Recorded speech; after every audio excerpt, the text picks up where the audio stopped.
Ci avete mai fatto caso? In tutti i mercati napoletani, tutti i cartelli di prezzi, di frutta, di verdura, di carne, sono tutti fatti dalla stessa persona, hanno tutti lo stesso stile, il rosso e il giallo, sono tutti fatti dalla stessa persona, l'ultimo erede di una famiglia di numerai, di scrivani cittadini, Pascalo Nummarar. Vi accompagno al suo atelier.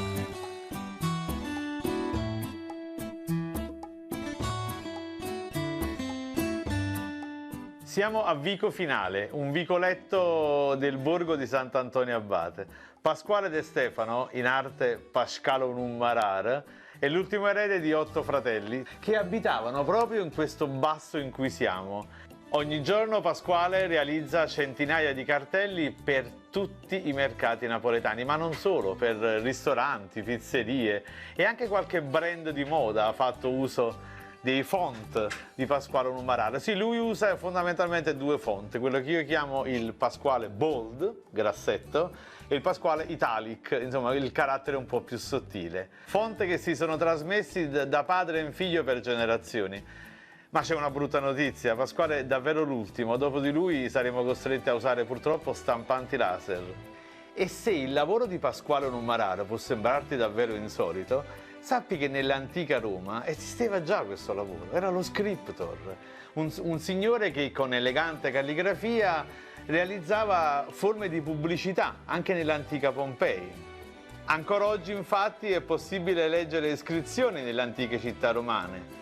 Cacator cave malum, guai a te cacatore. Eh sì, perché nell'antica Pompei evidentemente i bisogni venivano fatti un po' dappertutto. La famiglia De Stefano ovviamente non realizza solo cartelli da verdumaio, ha realizzato nei decenni precedenti moltissimi striscioni da stadio.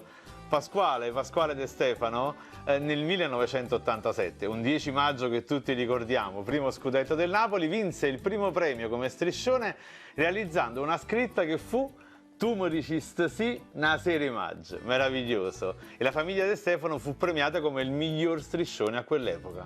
Ma qualche anno prima, la leggenda vuole che qui, in questo vicolo, fu realizzato il più geniale striscione, il più geniale slogan nella storia del calcio.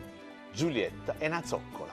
Ma per spiegarvelo usciamo un attimo fuori. La lite fra la tifoseria scaligera e quella napoletana cominciò nell'83.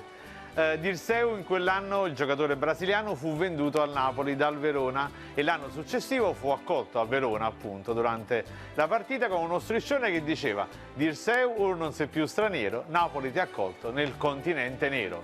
Oddio mio, la lite quindi cominciò. Successivamente Vesuvio lavali col fuoco, noi tentavamo di rispondere timidamente con altri striscioni molto pesanti, ma la goccia che fece traboccare il vaso fu lo striscione che disse: "Benvenuti in Italia". A quel punto le tifoserie napoletane tutte insieme si riunirono, era necessario dare una risposta definitiva alla tifoseria scaligera e proprio qui commissionarono ai genitori di Pascalo Nummarar, alla famiglia De Stefano, stendendo uno striscione in questo vicolo e dopo averci pensato a lungo la Cassazione fu "Giulietta è na zoccola".